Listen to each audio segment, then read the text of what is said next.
Ons skrifgedeelte vandag is Kolossense hoofstuk 3 vanaf vers 12 tot by vers 17. Kolossense hoofstuk 3 vanaf vers 12 tot by vers 17.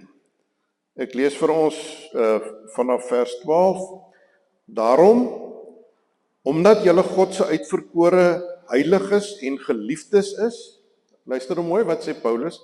Hy sê daarom, goed, waarom dan? Omdat julle God se uitverkore heiliges en geliefdes is. En as mense nou die begin van hoofstuk 3 af lees, dan sien jy hoe God deur die Here Jesus Christus ons lewens nuut gemaak het. So daarom, en nou kom die opdrag, beklee julleself met innige medelewe, goedheid, nederigheid, sagmoedigheid en geduld. Verdra mekaar en as enige iemand 'n klagte teen iemand anders het, vergewe mekaar. Soos die Here julle vergewe het, so moet julle ook mekaar vergewe. Maar beklee julle bo en behalwe al hierdie dinge met die liefde, want wat die band is van alles wat volmaak, laat ek dit weer lees, maar beklee julle bo en behalwe al hierdie dinge met die liefde wat die band is, wat alles volmaak saambind. Verder, laat die vrede van Christus in julle harte regeer. As lede van een liggaam is julle juis daartoe geroep. En wees dankbaar, laat die woord van Christus in sy volle rykdom in julle woon. Leer en vermaan mekaar in alle wysheid, deur met dankbare harte psalms, lofgesange en geestelike liedere tot eer van God te sing. En wat julle ook al doen in woord of daad, doen alles in die naam van die Here Jesus, terwyl julle God die Vader deur hom dank. Vers 13 en 14 dan veral ons fokus vanmôre, waar Paulus sê, verdra mekaar en vergewe mekaar, soos die Here julle vergewe het, so moet julle ook vergewe. Maar beklee julle met die liefde, wat die band is, wat alles volmaak saambind. Ons weet dat liefde die eis is wat die Here aan ons stel. Dit is as ons vir mekaar vra, wat is die wil van die Here vir ons lewens? Dan weet ons dat dit vir ons baie duidelik uitgespel is in die woord, wat ons in die 10 gebooie in die Ou Testament lees, maar ook dan vanuit 'n Nuwe Testamentiese perspektief kyk na wat die wet, die 10 gebooie vir ons leer. Maar die Here Jesus het dit vir ons baie helder en duidelik saamgevat en gesê, dit wat op die een kliptafel staan, die 4 gebooie wat oor God handel, vra eintlik maar net van julle dat julle God sal lief hê met julle hele hart, julle hele siel en al julle krag en verstand. En die 6 gebooie wat op die tweede kliptafel was, wat Moses aan die volk voorgehou het, dat julle mekaar sal lief hê, jou naaste sal lief hê, hoe? Soos jouself, op dieselfde vlak as wat jy jouself lief het. En uit die Nuwe Testament is dit duidelik dat die apostel Paulus ook vir ons leer dat dit wat die vrug van die Gees is, wanneer die Heilige Gees van God binne in die mens woon, en die mens laat die Heilige Gees toe om dit in hom te doen en in hom tot stand te bring wat die Heilige Gees in hom tot stand wil bring, dan is dit juis hierdie liefde tot God en tot mekaar. Johannes gaan verder en hy skryf in sy eerste brief, skryf hy baie breedvoerig daaroor, waar hy sê, God is liefde. Dis wie God is. So wanneer ons met godsdiens besig is, en wanneer ons met God besig is, dan is ons besig met liefde. Dit is die kernwoord, dit is die essensiële woord waaroor dit gaan. Dit is die essensiële woord waaroor dit, die fundamentele woord waaroor dit gaan, wanneer ons praat oor ons geloof en ons verhouding met die Here Jesus Christus. Liefde. 'n Verhouding met God het altyd te doen met ons verhouding met mekaar, ons verhouding met mense. Jy kan nie alleen stilte in jou binnekamer wees en jou daar verlustig in die Here en jou liefde teenoor die Here uitstort in jou binnekamer, maar wanneer jy buitekant kom, dan is daar nie daardie liefde wat sigbaar is in jou lewe nie. Johannes gaan so ver om in 1 Johannes 4 vers 8 te sê, wie nie lief het nie, het geen kennis van God nie. Dan is jy eintlik besig met 'n leuen. Dan lewe jy 'n leuen, om jouself wys te maak, dat jy leef vanuit die verlossing wat daar in die Here Jesus Christus is, en dat jy die Here Jesus Christus ken, maar in die praktyk van jou lewe, ontbreek die liefde. As jy nie die liefde leef nie, beteken dit eintlik maar, is dit eintlik maar op 'n manier 'n bewys, dat jy ook nie regtig vir God ken nie. Vandag wil ons in besonder kyk na een van hierdie gesigte van liefde. En dit is vergifnis. Dit is een van die gesigte wat liefde kry volgens die woord van die Here. Hierdie liefde vir God en hierdie liefde vir die naaste lê daarin dat ons geduldig sal wees met mekaar. Paulus skryf hierso aan die Kolossense en hy sê, verdra mekaar en vergewe mekaar, en dan koppel hy al twee hierdie dinge in vers 14, koppel hy op die ou end aan die liefde. Hierdie verdra mekaar en vergewe mekaar is uiteindelik maar net 'n gesig van die feit dat daar liefde vir God en vir jou naaste in jou binneste is. Dis maar net die sigbaar word van die liefde van God. Wanneer jy kan verdra, Paulus gebruik ook die woordjie geduldig wees, die ou Afrikaanse vertaling, die vorige Afrikaanse vertaling praat ook van die woordjie geduldig wees, om geduldig te wees, om langmoedig te wees met mekaar, om mekaar te verdra, en as die een dan iets teen die ander het, skryf Paulus hier, dat julle ook mekaar sal vergewe. Hoe vergewe 'n mens? Soos die Here, sê Paulus. Dit wat jy teen iemand het, of wat iemand teen jou het, dit moet jy vergewe op dieselfde manier wat jy deur die Here Jesus Christus vergifnis ontvang het. Hy sê dit is hoe mense lewe wat aan God behoort. Aan die begin van hoofstuk 3 praat hy daarvan, en hy sê dat dit is wie ons is. Ons is saam met Christus opgewek uit die dood. Daar het iets met jou gebeur. Jy is wedergebore deur die Heilige Gees. God het aan jou kom vat. Tussen al die mense rondom jou, wat miskien nog op pad is om verlore te gaan, het God gekom en hy het sy hand op jou kom lê. Hy het jou aangeraak. Hy het aan jou die Heilige Gees gegee. Hy het aan jou die verlossing gegee. Hy het aan jou die afwassing gegee van jou sondeskuld deur die bloed van die Here Jesus Christus. Dit is nie iets wat in 'n boek ergens geskrywe staan of wat maar net in die Bybel ergens geskrywe staan nie. Dit is wat werklik met jou gebeur het. Daar was 'n aanraking van God gewees in jou lewe. En hy het jou hele lewe het hy kom omdop. Hy het van jou 'n ander mens gemaak. Hy het van jou 'n nuwe mens gemaak. Hy het van jou iemand gemaak wat nou nie meer vir jouself lewe nie, maar wat vir hom lewe.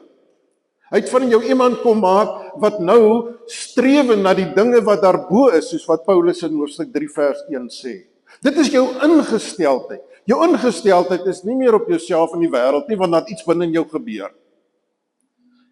Daarom is daar nou in jou 'n hinkering, 'n begeerte om te doen dit wat God wil hê dat jy moet doen. En al die kere wat jy faal om te doen dit wat die Here van jou vra om te doen, is die kere wat jy onrustig raak in jou siel en onrustig raak in jou gemoed, en jy maar weer en weer en weer jou vrede kom vind by die een wat jou losgekoop het en wat jou syne gemaak het.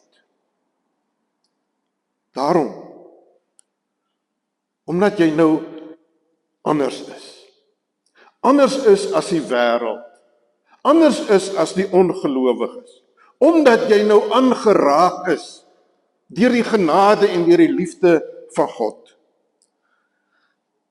Verdra al die dingetjies wat mense rondom jou doen en aan jou doen en vergewe mekaar.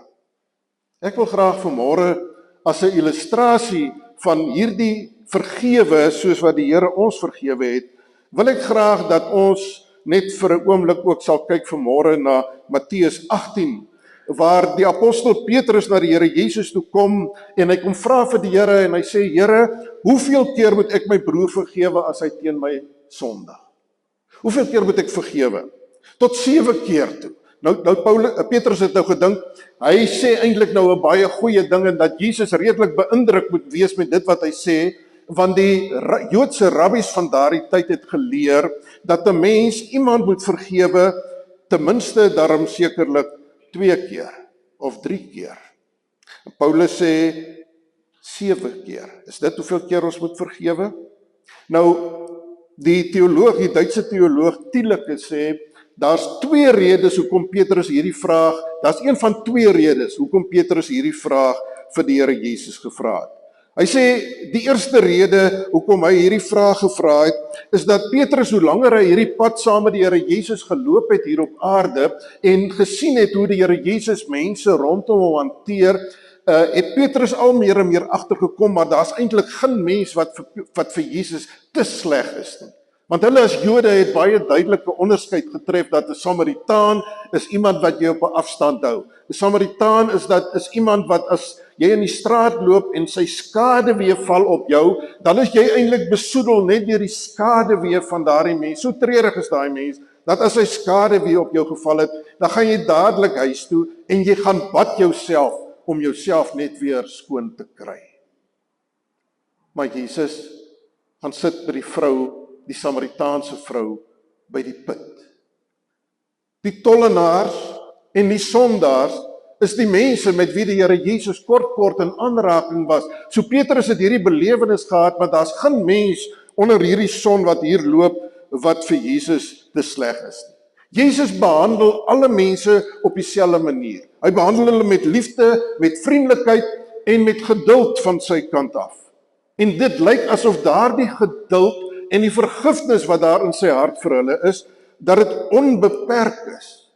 Nooit beantwoord die Here Jesus haat met haat nie.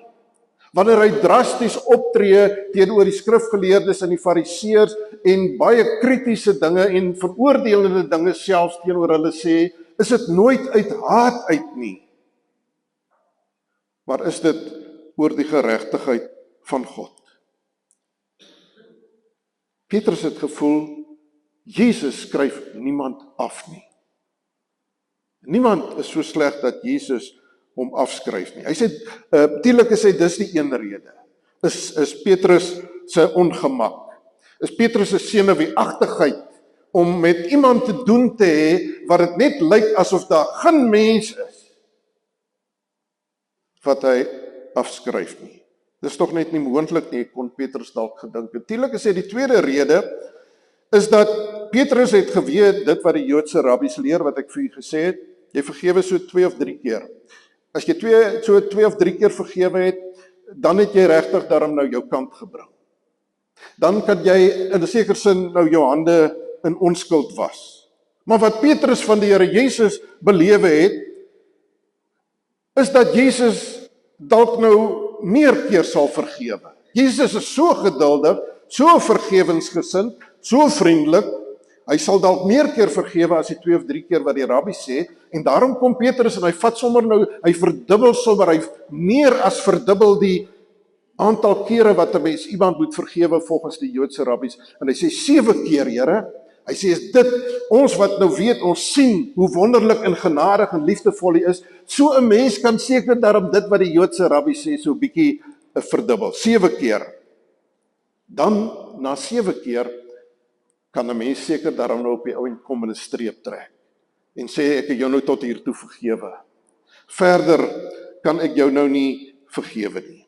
So, wat Petrus eintlik wou weet by die Here Jesus is, Here, waar trek 'n mens die streep? Waar sê 'n mens nou dat dit wat teenoor jou gedoen is, dat dit so erg en van so 'n aard is, dat jy nie die ander persoon vergewe nie? Wanneer kan 'n Christen op die ou end nou met 'n geruste hart en met vrede in sy binneste by daardie punt uitkom om te sê, nou gaan dit te ver. Nou skryf ek jou af. Nou is my geduld met jou op. Nou het ek dit gehad. Nou sal selfs die Here tevrede wees as ek jou nie vergewe nie. Nou sal selfs die Here tevrede wees as ek voortgaan om in my hart met 'n wreweling en met 'n haat en met 'n stuk veroordeling en met 'n stuk kwaad en woede teenoor jou voortgaan met my lewe. Selfs die Here sal dit aanvaar.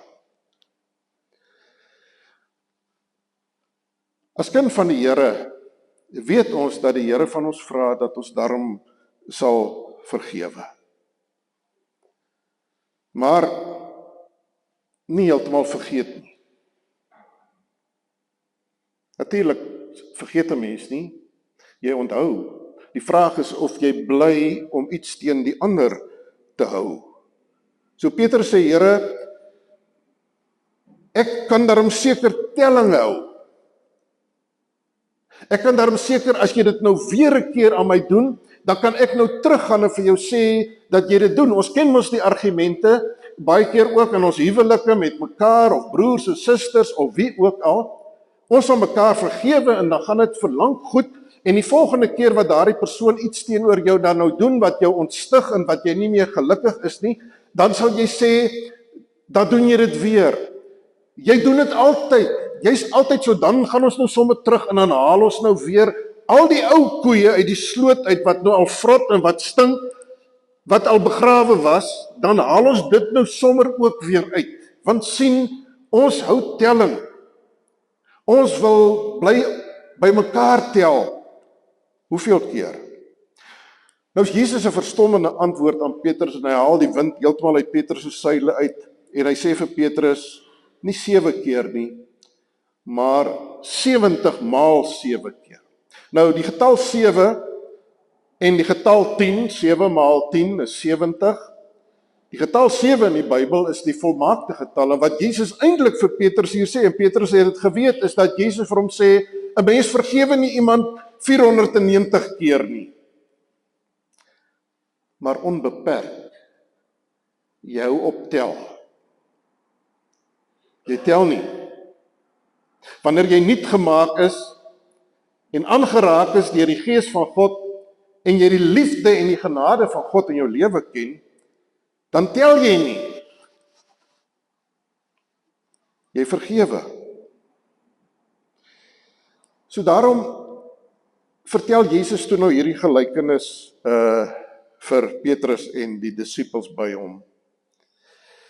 Hy sê in Matteus 18 vers 23, daarom in die koninkryk van die hemele is dit soos 'n koning wat rekenskap van sy slawe wou eis, en toe hy hulle skuld begin nagaan, toe kom hy iets agter van iemand wat vir hom baie skuld. Jesus sê, daar waar God is, in die koninkryk, daar waar hy in beheer is, daar waar mense voor hom buig, en hom as die koning in hulle lewens erken, daar waar dit oor hom gaan, en nie oor mense gaan, daar waar mense besef dat hulle onderdane is van die koning, dat hulle vrygekooptes is deur God, daar waar mense weet dat hulle vergewe is deur God, daar gaan dit so.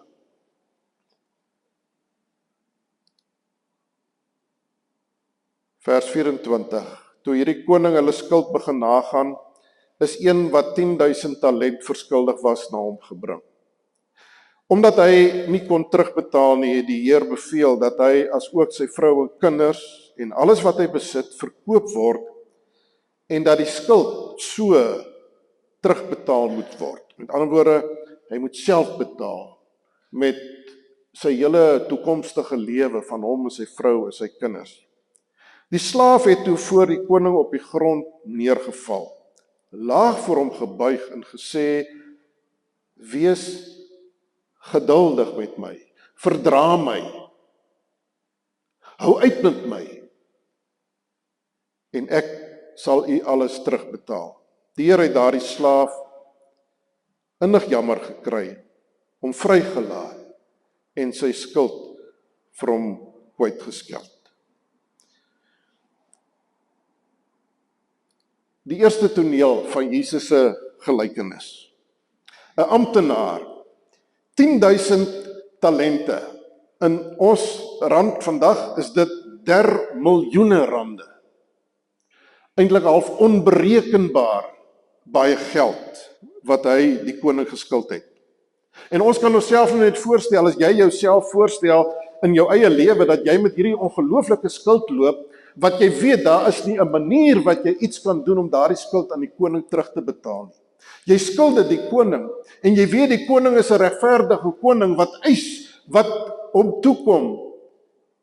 En sekerlik lê jy in die nag, lê jy en rondrol op jou bed, is daardie angs die heeltyd by jou teenwoordig. Wanneer gaan die koning op die ou end op my nommer druk dat ek hierdie geld moet terugbetaal? Jy slaap sleg. Dit tas jou gesondheid aan. Jy eet nie gesond soos wat jy veronderstel is om te eet nie. Dit tas jou liggaam aan. Ons weet wat vandag in die mediese wetenskap, wat spanning en stres alles doen aan die menslike liggaam, dat dit jou siek maak.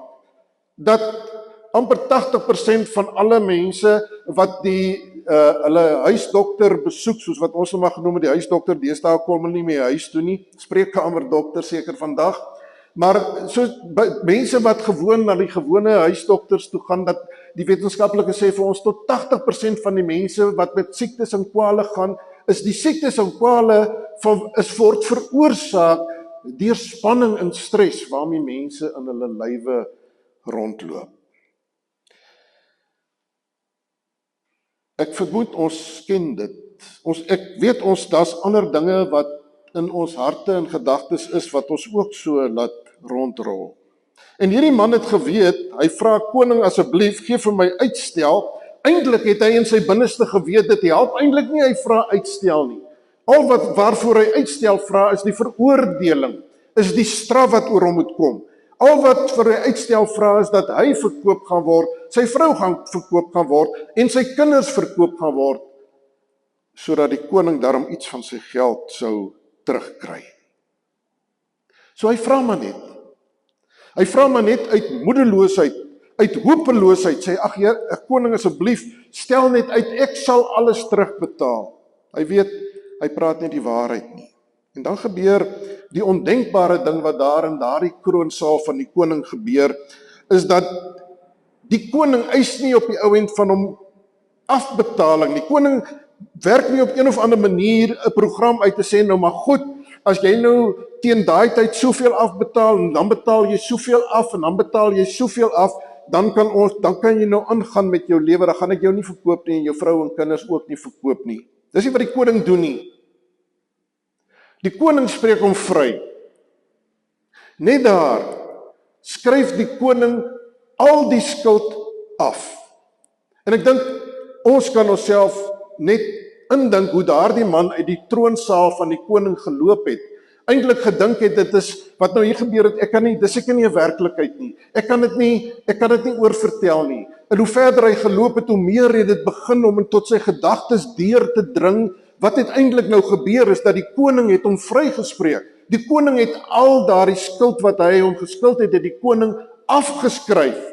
Die koning gaan nie weer daaroor dink nie. Die koning, wanneer hy die boeke nagaan, gaan hy sien daar is 'n streep getrek deur die skuld van hierdie amptenaar. Hy stap daar weg, iemand wat vry is, iemand wat verlig is, iemand wat weer in sy lewe kan asemhaal, wat vrede binne hom kan hê, wat vanaand kan gaan lê en met al die moegheid van die afgelope tyd se spanning, maar net eenvoudig kan gaan aan die slaap raak en 'n wonderlike nag se slaap agter hom kry. Maar dan sê Jesus, is daar 'n tweede toneel. Vers 28. Maar toe daardie slaaf uitgaan, het hy een van sy medeslawe gekry wat hom 100 denarius geskuld het. Hy het hom aan die keel gegryp, gewurg en gesê, betaal terug wat jy skuld. Sy medeslaaf val toe neer en smeek hom, wees geduldig met my en ek sal jou terugbetaal. Presies dieselfde woorde as wat hierdie man nou net vir die koning gesê het. Wees geduldig met my en ek sal jou alles terugbetaal. En hierdie man wat nou net vrygespreek is, hy wou nie.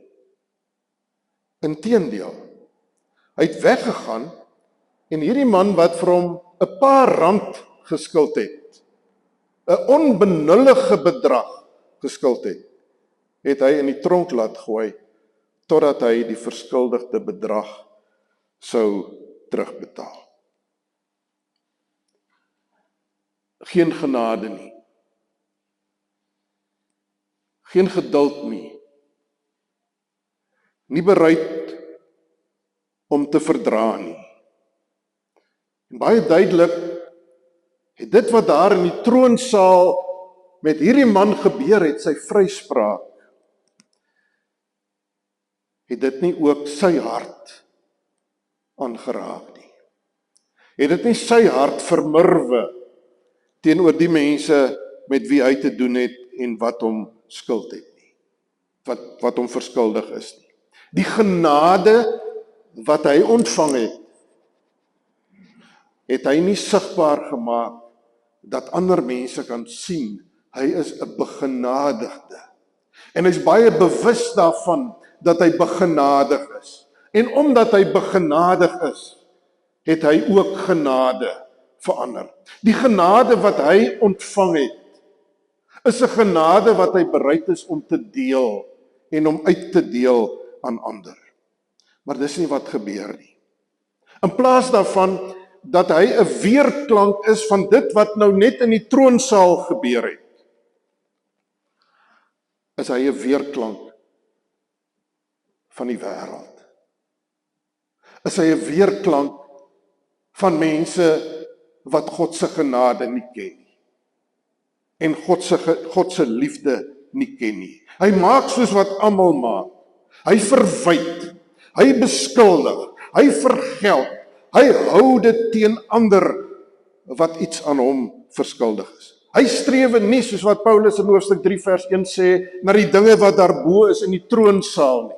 Dis nie sy strewe nie, dat sy lewe hier iets op aarde, iets sal reflekteer van wat in God se troonsaal gebeur met mense wat vry gekoop is nie. Dan sê Jesus, is daar 'n derde toneel. Toe sy medeslawe sien wat gebeur, was hulle baie ontsteld en het hulle vir hulle heer alles gaan vertel wat gebeur het. Daarop ontbied die koning sy heer hom, dis nou hierdie man, en sê vir hom, jou slegte slaaf, al daardie skuld het ek jou kwytgeskeld omdat jy my gesmeek het. Moes jy nie ook jou medeslaaf begenadig het soos ek jou begenadig het nie? En sy heer het kwaad geword en hom aan die folteraars oorgegee totdat hy al die skuld sou terugbetaal. So sal my hemelse Vader ook met julle maak as julle nie sy broer vergewe nie. Nee, as julle nie elkeen sy broer van harte vergewe nie. Let op die verlede tyd. Ek het jou skuld kwytgeskeld. Ek het jou jammer gekry. Dis wat in my Vaderhart vir jou klop. My liefde, my genade vir jou. Ek het alles vir jou gedoen. Ek het dit aan die kruishout van Golgotha vir jou bewys. Dis wat die apostel Paulus in 1 Johannes is vir ons sê, ek dink is hoofstuk 3, waar hy vir ons sê, dit is hoe die liefde lyk. Die liefde wat God vir ons gehad het, deur sy seun Jesus Christus. Jy en ek moes ook betaal het. God het nie maar net ons sonde skuld net afgeskryf, en dit maar net vergeet, en dit onder die maatjie ingegee nie. God se geregtigheid eis dat daar betaal moet word vir die skuld. Maar God het voorsiening gemaak in sy seun Jesus Christus. Jesus het die skuld betaal. Plaasvervangend. In jou plek. Die feit dat jy vir ewig verlore is en moes hel toe gaan. Verwerp was. Dit het Jesus gedra. Hy het die helse smarte, het hy aan die kruishout van Golgotha gedra. Vir jou en vir my. Dat ons vandag kan leef uit die troos om te weet, ons is nuwe mense. Ons is verlos.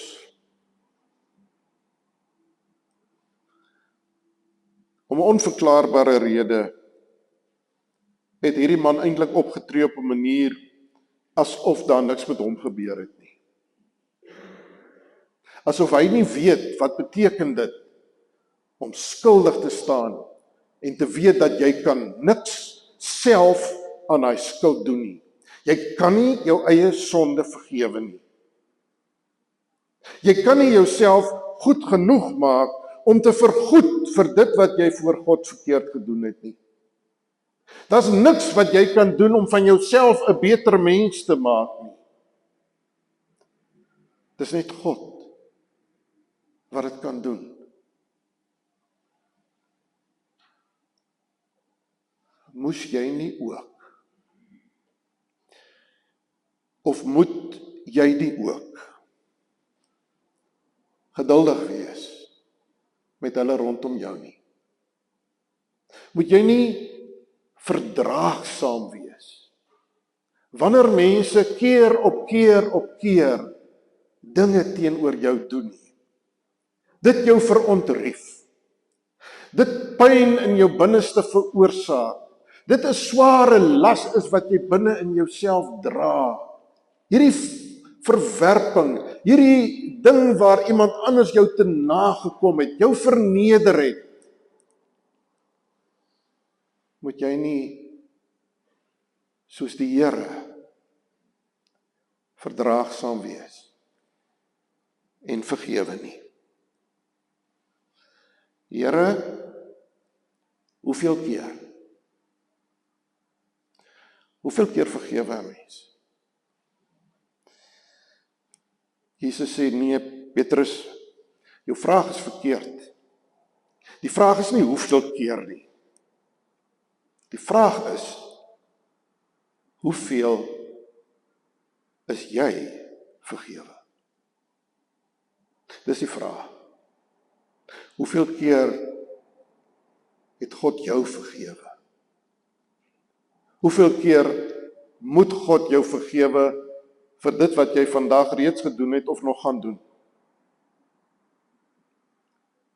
Hoeveel keer moet God jou nog vergewe vir die res van jou lewe hier op aarde, waar jy telkens weer dit gaan regkry om jou rug op hom te draai, om jou te verhard teen hom, om jouself te kies bo hom, om te kies om ongehoorsaam te wees. Hoeveel keer gaan jy nog sê, ek weet wat die Bybel sê, ek weet wat die woord van God van my vra, maar ek het nou 'n besonderse rede hoekom ek nie doen wat God van my vra nie.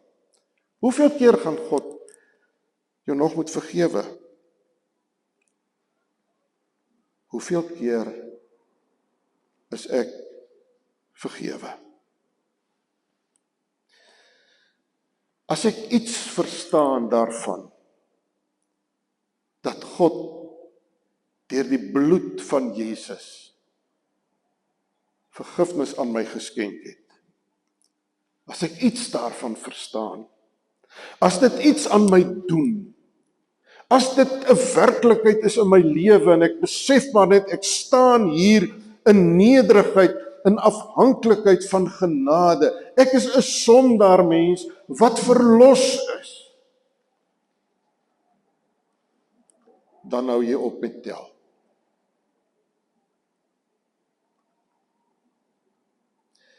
dan gaan jy ook leer om nie meer te tel in die toekoms nie.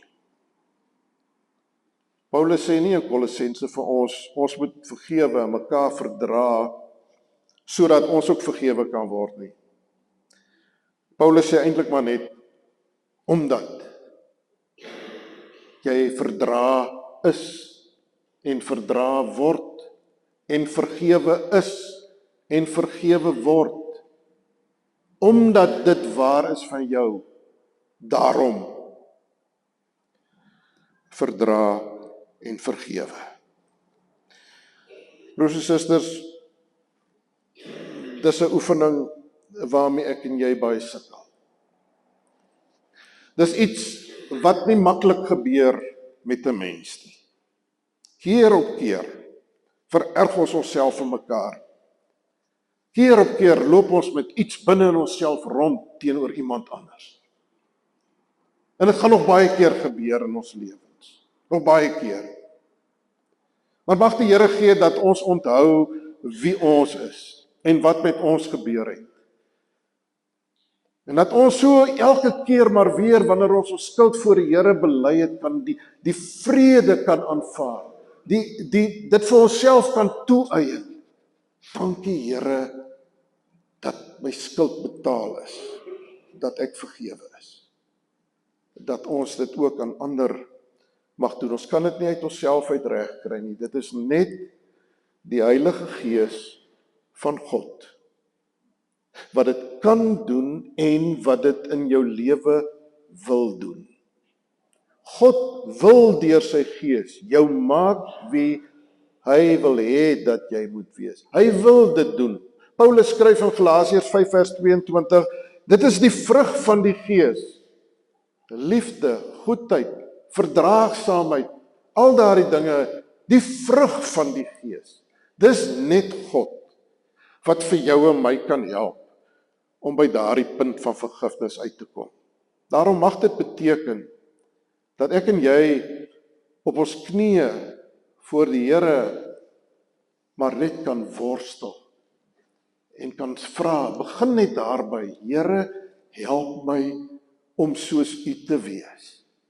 Help my om soos U te verdra en te vergewe. Here, ek sukkel. Dis pynlik. Dit wat met my gebeur het, raak my so diep. Dit het my so verneder. Dit is so erg. Help my dat ek kan vergewe. Dat ek kan verdra. Dis 'n begin. Deur te bid en deur te vra met die wete, die Here sal dit vir jou gee. Want dit is wat hy deur sy Heilige Gees in elke kind van hom se lewe wil doen.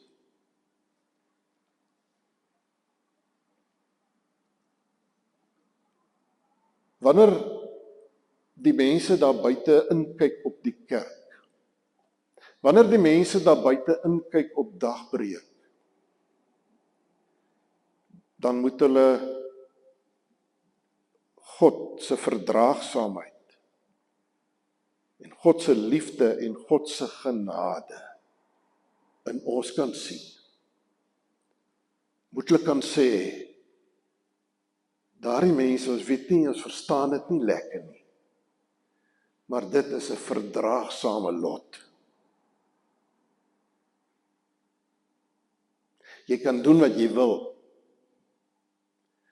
maar hulle gaan jou keer op keer weer vergewe.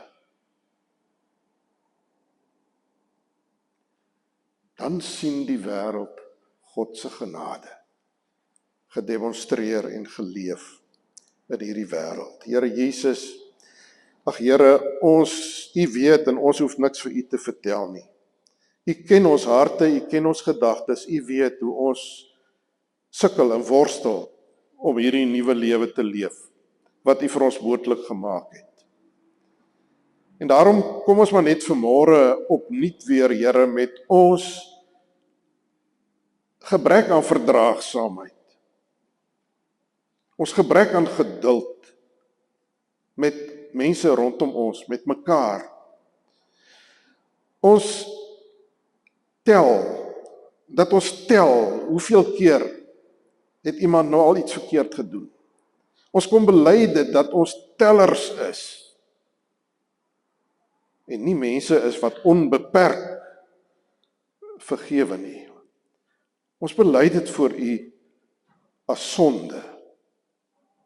Ons bely dit dat ons nie U verteenwoordigers is in die wêreld deur U genade en U liefde te demonstreer altyd nie. Ja, Here,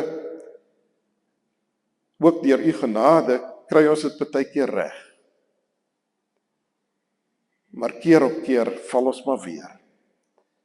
Ons bid, vergewe ons onvergewensgesindheid en laat U Gees in ons heers, dat die wêreld kan weet, God is 'n God van verdraagsaamheid en van vergifnis. In U naam, amen.